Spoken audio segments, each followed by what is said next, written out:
that's a very real issue.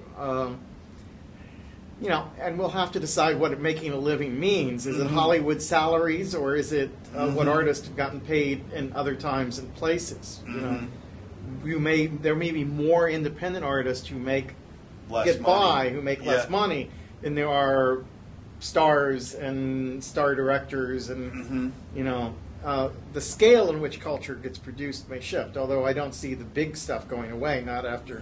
Not after Avatar's grosses. We still are living in an era where big-scale media still creates events that are global in scope and that make a massive amount of money.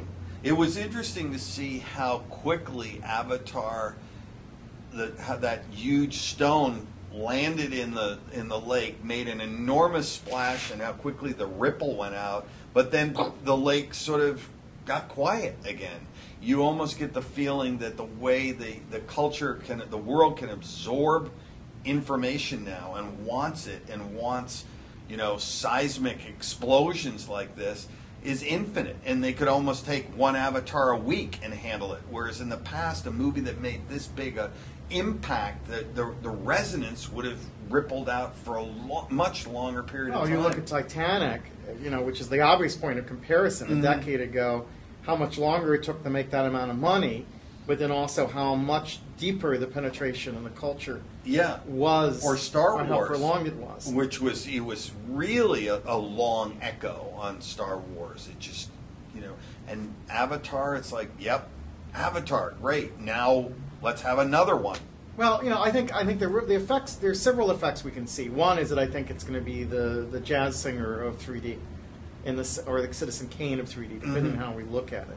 That is already all the films going back into studio to add 3D effects to films that are already not conceived as 2D. Right. So reminds me of Jazz Singer hits the theater, and then silent films get remade as partial talkies to bridge the gap until you can get more. And so things like Tron and Alice in Wonderland, which were conceived in 3D, they're going to have a special place in that, but there's going to be a lot of noise around them of films that, you know, Clash of the Titans, remade a month before it was released in the theater. They said, oh, maybe we'll make it in 3D. Or Lucas saying we're going to do Star Wars in 3D. So that's a technological innovation, I think. It's a tipping point for 3D, I think. And we've seen it building up to that in a handful of films in 3D in the last couple of years.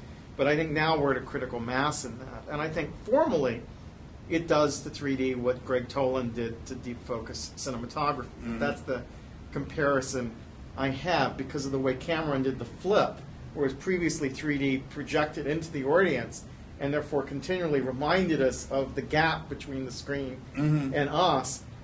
Cameron pulled us into the depth of the screen using 3D, and to me it's like the world. Toland saying we're going to shoot Citizen Kane, deep focus, deep staging, and we're going to pull you in deeper into the frame. Right. And so whether you and Burton and some of the others have done interesting things with that to continue that, then Avatar really seems aesthetically to be a key text.